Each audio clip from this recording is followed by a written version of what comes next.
feeling buried in to-do list and nonstop deadlines? Whether it's the Q4 crunch or just everyday business chaos, I've got 10 simple ways to help you tackle overwhelm and keep burnout away. Let's dive in so you can stay sane all year long. Welcome to the Launch Your Box podcast with weekly tips, tricks, and strategies to start, launch, and grow your subscription box. Now, here's your host, Sarah Williams. Welcome back to the Launch Your Box podcast. Today, we're diving into a topic that every business owner feels, especially as we're entering into the fourth quarter, or we're kind of in the thick of it already. This could be just managing the overwhelm.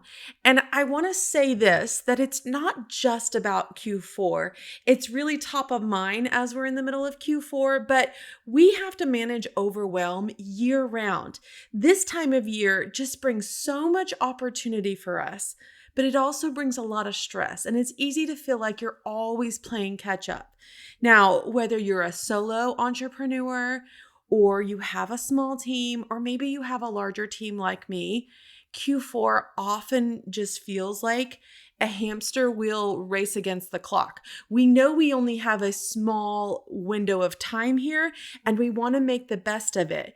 But we're talking about from getting products out the door, handling customer service, prepping for holiday promotions. There is just so much on our plate in a very concentrated period of time. And for me, I've learned that when I start to feel this pressure or this overwhelm building inside of me, it's very much a signal to step back, reset, and recenter myself. I have had several years of therapy with a life coach, and I always know that when things feel chaotic, it's because I'm behind at work. It's never really something at home. It's always work related. And so I know how critical it is to recognize where overwhelm is setting in before I start to spiral out of control. When we don't manage it, we often end up facing things like, I call them burnout and bad decisions. I'm going to make a t-shirt that says that one day. But I think that's the reason.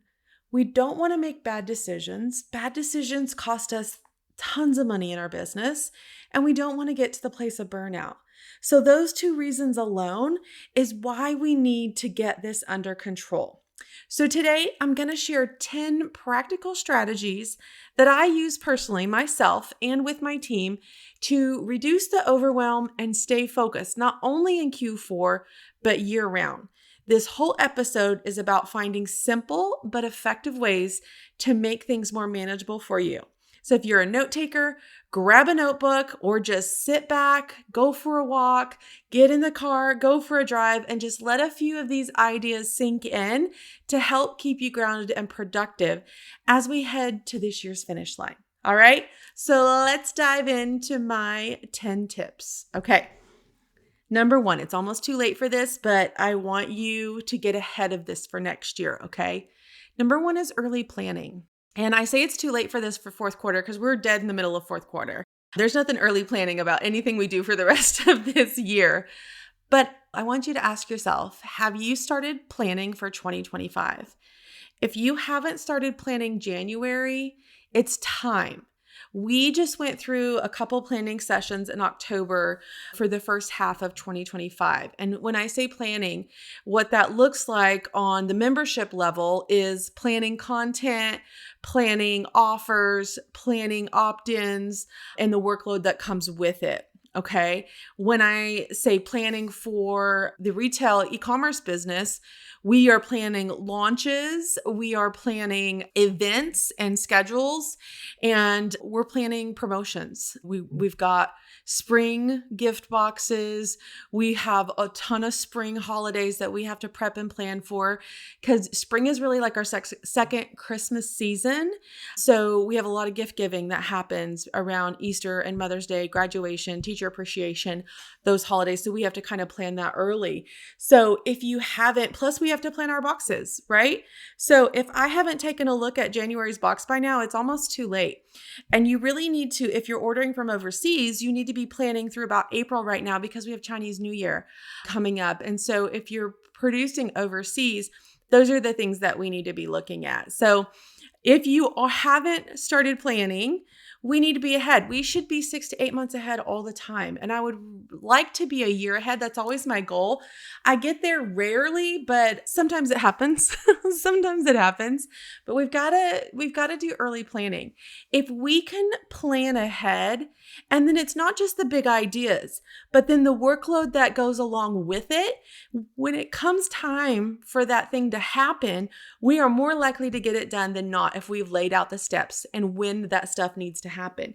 If I'm going to launch in March, what needs to happen in February to make sure I'm set for my launch? If I wait to think about it in February, I'm behind again. And then again, I'm operating in the state of chaos. I'm operating in a state of hurry, rush, and then that's where the burnout and the bad decisions come in, right? So number one, we've got to get early planning done. And if you struggled with that this year, I want you to make that one of your goals going into 2025. I've got to get planned early, okay?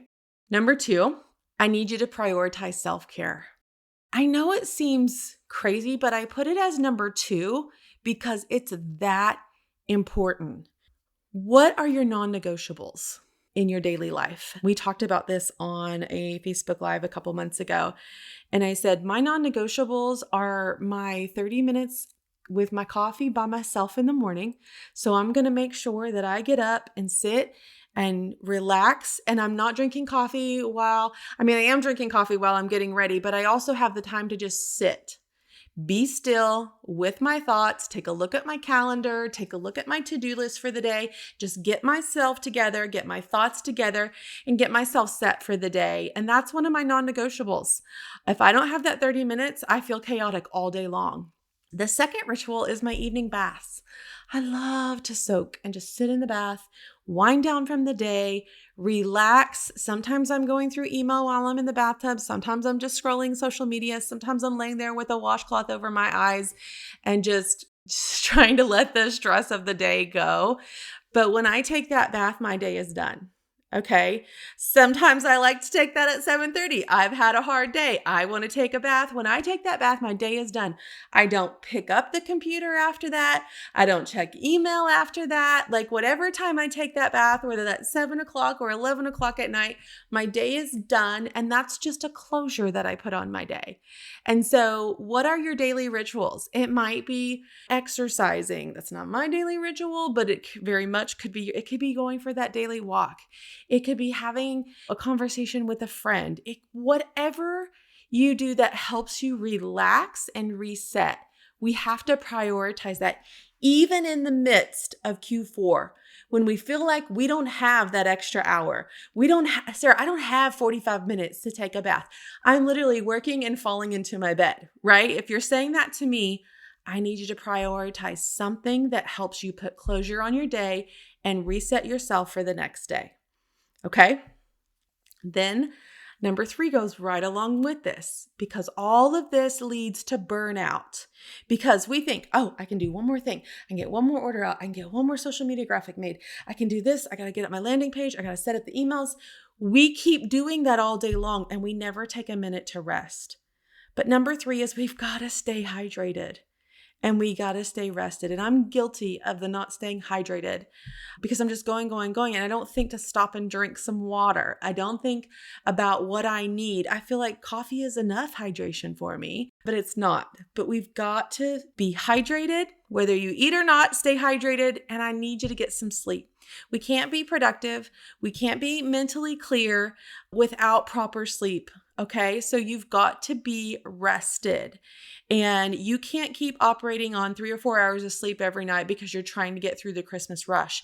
You're going to mess up orders. You're going to mess up things. That's going to cause more work for you. It's going to cause more stress and it's not worth it for your mental health, your physical health, and the health of your business. So you got to go take that bath and shut it down for the day. Okay. Whatever your bath is to you, go take that walk, go sit on the patio, go watch a TV show, whatever that is, okay?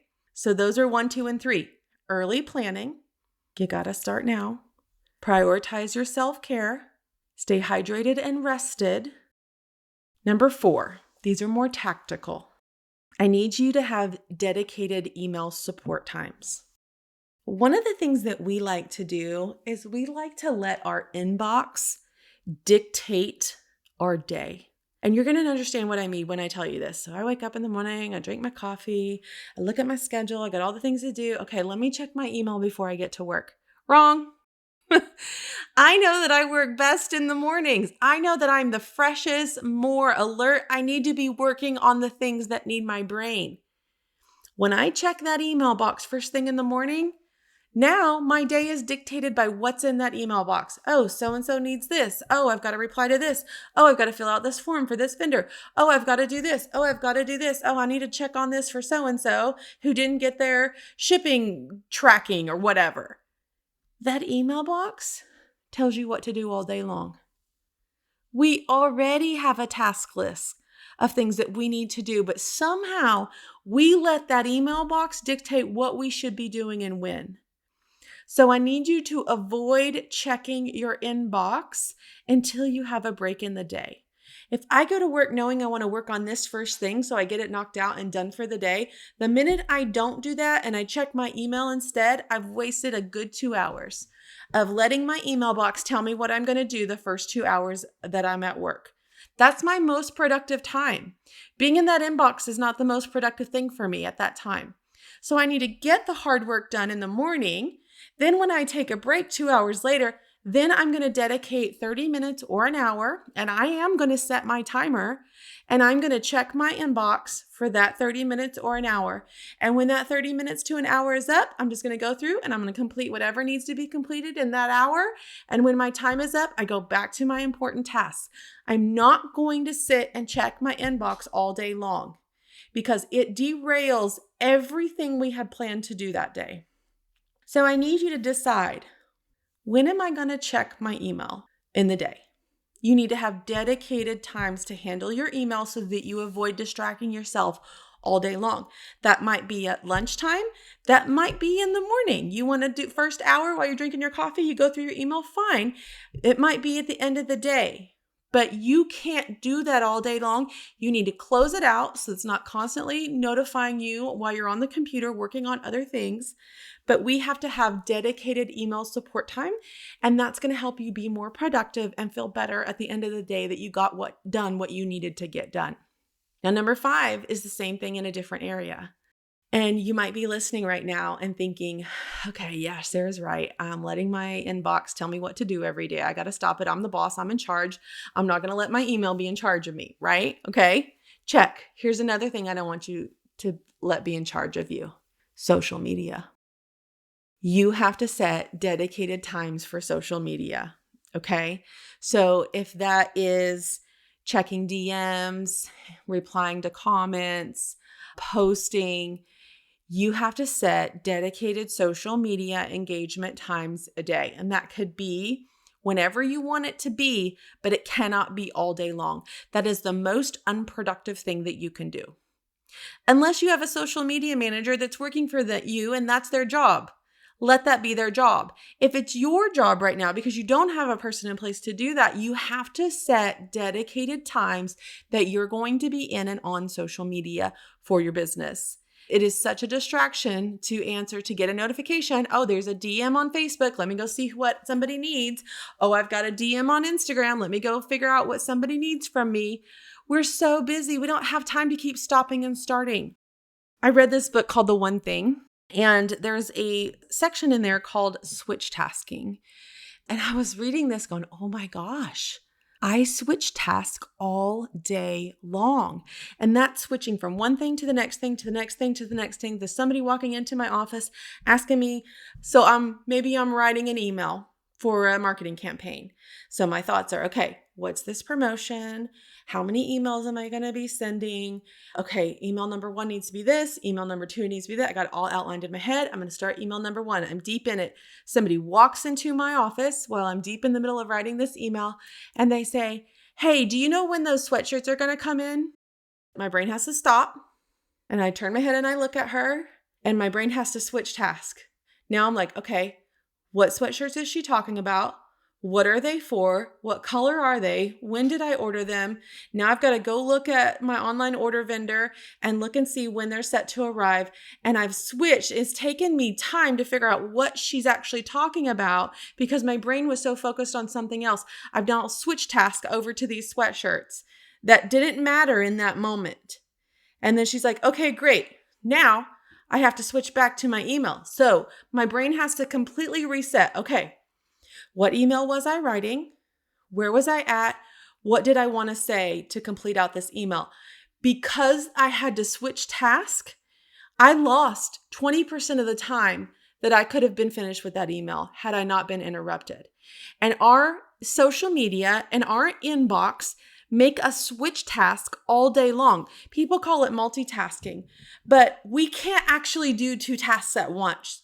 And if we try to, we're not efficient and we're not effective. So having dedicated times for that stuff is so important because there will be constant interruptions all day long.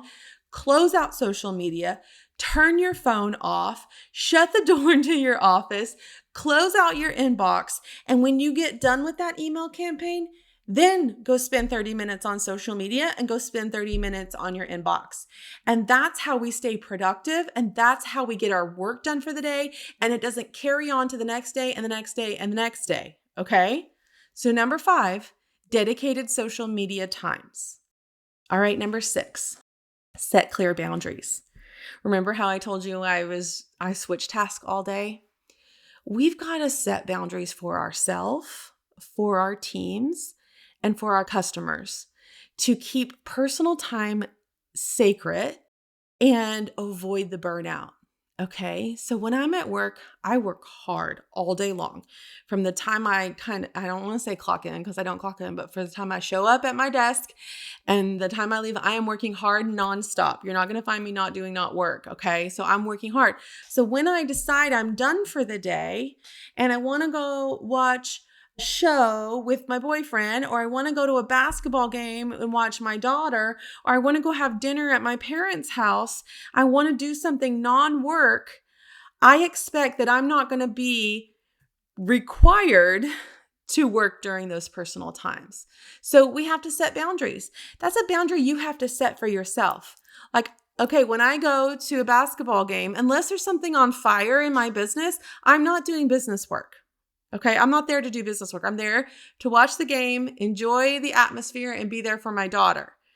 I have to set that boundary for myself because I could sit there every timeout, every halftime. I could be working up a storm. I'm not going to enjoy that game if I do that. And that's not fair to me. That's not fair to me, and that's not fair to my daughter. But yet somehow we feel this guilt that we always have to be working. We don't. So we need to set that boundary, and I need to set that boundary with my staff. Hey, when my door is closed, I want to not be interrupted because I'm working on some deep work that needs my concentration, like those email campaigns, right? So we just have to set, and they're like, cool, no problem. And then when I get done, I go open my door. I don't say anything. I just open my door, and that means they're free to come in and chit chat with me if they need something from me. But they know if my door's closed, I'm working on something and I don't want to be interrupted. And so they just save it. And then when they see my doors open, they come ask me all the questions they need to ask me. Okay? Set clear boundaries for yourself, your team, and your customers. Okay? This will really help you avoid the burnout stage. Number 7, direct, delegate, and prioritize for your team. As a leader in your business, whether you have 1 team member or 16 like me, you need to help your team manage their tasks by giving them clear focus each day. This really helps calm the chaos in their mind too, because what you don't realize is that they get overwhelmed, but they only have a little bit of the knowledge that you have. Like, hey, We need to get X, Y, and Z done today because tomorrow an entire semi-trailer is going to pull up and unload a whole bunch of product that we have to check in. If they don't know that semi-trailer is coming tomorrow, they're going to work at their own pace, kind of slow, because they know they got today and tomorrow to do all the work. So they need to know the information. There's also kind of this, I call it the overthinking thing that happens at my warehouse where there's a lot of different tasks to do. And they all think that this one needs to be done prior to this one. So they're all kind of overthinking it. And I'm saying, you know what? This is number one priority. I want you guys to start on this. And that removes any question they have in their mind. That removes any of them thinking about it. I know the bigger picture. So if I can help direct them, and I don't micromanage them, I'm just saying, hey, my priority for us is to get this done first, and then you guys can move on to the next two things, okay? And that is clear to them. And sometimes we don't set clear expectations, and we don't set a clear priority for our team. And then what happens is that makes us frustrated because something didn't get done that we needed done or we expected done, but we didn't give our expectation to our employees that day. And so as leaders, and those of you that have made this shift from solo entrepreneur to maybe a small team, it's the hardest because you're just used to doing everything yourself. And you think, oh, well, they'll figure it out. They'll get it done. They know what's happening. They don't know what's happening because sometimes you don't always communicate everything that's happening. Sometimes it's all in our head and we think they know and they don't know. I don't want to micromanage them, but I want to help them prioritize. And that's what I want you to do as a leader. And if you can direct them, if you can delegate, if you can prioritize, you're going to feel more in control of your business. And when you feel more in control of your business, there's less overwhelm and there's less burnout. Okay, so that's number 7. Before I go on to these next 3, I want you just to think about the ones we've already talked about. Is there something that is just screaming at you that says, yes, I need to do this. Yes, I need to do this. Just be thinking about that. Don't be thinking about, oh my gosh, I'm not doing any of these things. If that's the case, you're going to be burnt out super fast. But you got to just take them one at a time, okay? So don't be overwhelmed by all these 10 things that you now have to start doing. Just start to take them one at a time. And when you can layer them in one by one, you're going to feel better and better about your workday, okay? Number 8 is batch tasking over multitasking, okay? We talked about this a little bit up in number 4 and 5 where we were talking about the dedicated email times and the dedicated social media times. But batch tasking is when you focus on one type of task at a time, like emails, like order processing. Like for me, it's podcasting, blog notes, email writing, things like that, to improve the efficiency and reduce errors caused by frequent switch tasking that we've talked about, right? So for me, I love batch tasking. So like when I come to produce a podcast episode, if I can knock out 2 or 3, I'm already in that mode, right? I'm already in the talking mode. I already have my equipment set up. I already know the contents of each podcast episode. If I could just sit and knock out 3 podcasts in one day, then I don't have to do them for 3 weeks. I'm so much more efficient. But when I just do one at a time, like today, I'm just doing one at a time, I have to stop what I'm doing, set myself up, get my brain switched over to podcasting, get my equipment set up, go through my notes, practice my intro, and then boom, go. But if I do 3 at a time, yeah, it takes longer, but they're done much more efficiently than me doing them once a week all the time. In this mode right now, I don't have time to do 3 today, so I'm doing once a week because there's a lot of marketing going on for fourth quarter. But during the normal year, I love batch tasking. I love batch tasking when it comes to like writing emails. Yesterday, I sat down and wrote 8 emails for one of my upcoming promotions. And when I do that, I'm not stuck doing that every single day or figuring out or taking the time. It takes 20% of your time just to figure out what you're doing and then doing it. But if you're batching it, you already know what you're going to do. Number 9, learn to say no. It's hard at first because when you're building your business, you want to say yes to everything because you're building your business, right? But here's my rule. And you might need to write this down. If saying yes causes me stress, then say no. That's my saying. If saying yes causes me stress, then say no. There are so many times I've said yes to doing something and then I'm completely stressed out about it. You're probably shaking your head right now like, yes, me too. We don't have to do that anymore. And if you're like me, you want everybody to like you want to people please, you want to just serve people. So you say yes, yes, yes, yes, yes. And then you're completely stressed out and burnt out. And then that's not good for you. It's not good for your mental health. It's not good for your physical health. So when you get an ask to make something for a customer, to do a custom order, to help a friend, whatever the situation is, if saying yes is going to cause you stress, it's okay to say no. Period. There doesn't need to be an explanation. Okay, but sometimes we feel like we need to over explain why no. No is no. No, I don't have time. No, I'm sorry, I'm super busy and I'm already stressed out. Period. We've got to focus on self-care. Number 10, and I think this is the most important. When I was talking about these with the group a few months ago, I think like this number 10 really resonated with people. And it's been something I've been doing for a while now, a couple years now. And I feel like it just helps me shut down when I want to, and then feel ready for a restart. Okay. So I call it my end of day wrap up routine. So every day, and I've told you guys this before, but I don't know if you know, I use a project management system called Asana. And in that, I have all my tasks. Every single thing that I have to do every single day is in Asana. My brain no longer has to remember what I need to do every day. And let me tell you, that's just a huge relief to not have to remember what I have to do, because that's where stuff gets missed. It gets forgotten about, and it's just really stressful trying to remember things, right? So everything's in Asana. So I do this really end of day routine before I leave my office every day. If I'm working at home at night, like if I've left the office and then I've got a few more things that I still want to do, I'll go home, take a little break, and then finish up for the day. Before I finish up for the day, I do this little end of day wrap up routine. And you can really start that now. But I go through and review all my tasks that needed to be done for the day. Okay. So I start there. And say I've got 2 or 3 tasks that I didn't get done today, and I just want to be done for the day. I want to be done. I'm tired. I'm exhausted. My brain is shutting down. I look at those tasks and I slot them into a different day. So I'll just go into Asana and I'll change their due date. So that might be, say I didn't get to recording a podcast today. That's on my task list today. I may slot it in for tomorrow morning. And then I just change the due date to tomorrow. I block it into my schedule that I'm record that from 10 to 11 in the morning. Boom, that task is complete and out of my mind.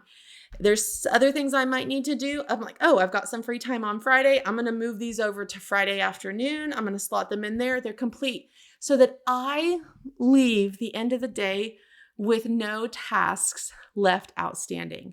And that helps me be done for the day. When you're an entrepreneur, you have like 100 things to do 24/7, right? Like there's not something that needs to be done. But when I put on my task list what needs to be done and when it needs to be done by, I know there's probably 150 more tasks on that task list, but they're not due today. So I can shut my brain off today. I got 12 to do tomorrow. I got 8 to do on Friday. I can do these 2 over the weekend. But when I complete my task for the day, it helps me shut the day down. And then I don't go home and feel guilty. And then I don't sit there and watch TV thinking I'm wasting time watching TV. I should be working on X, Y, and Z. No, I've already worked it into tomorrow's schedule. I don't have to feel guilty about relaxing. I don't have to feel guilty about going to a soccer game. I don't have to feel guilty to go out, have dinner with my friends, because there's always going to be work to do for us. There's always work to do. And we hold this guilt and expectation of ourselves that we have to work nonstop because there's nonstop work to do. But that's not true. We just have to manage it better. And so when I can close out each day knowing all my tasks are completed, that's when I get to shut off work. So I want you to start doing that. And it doesn't have to be in Asana. Could totally be on a piece of paper, and you have your to-do list and you just write next to it what day you're going to get it done. And if you wrote on there, I'm going to get that done Wednesday, and today's Wednesday, and you didn't get it done, you scratch that out and you put Thursday. Whatever you need to do, whatever system you do for your notes, I want you to close out your day. The other thing that I like to do is I like to celebrate a win for the day. Okay. So that could be like yesterday. I told you I wrote all those emails. That was a heavy load. I took pictures for all those emails. I formatted all those emails. I scheduled all those emails.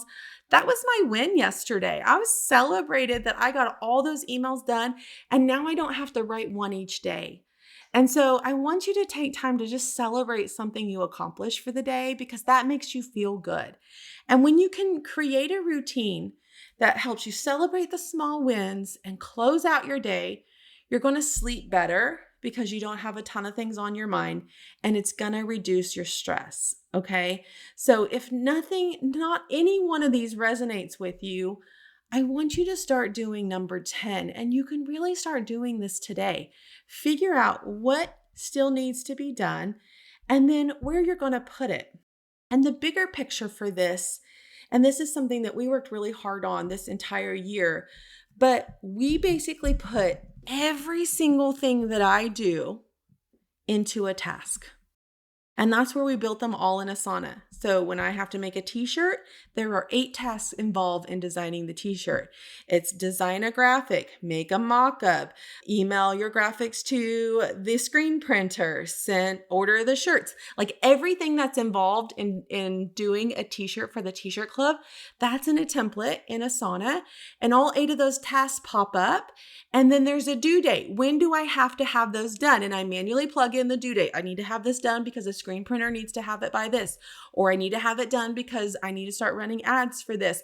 Oh, running ads is one of the tasks on that t-shirt, on that t-shirt template. So I'm going to challenge you going into the new year to get everything that you do down as a task so that you don't have to remember the things anymore. Like, do you know how much brain power that takes to remember all the things you need to do in your entire business? It takes so much brain power. It's exhausting in itself.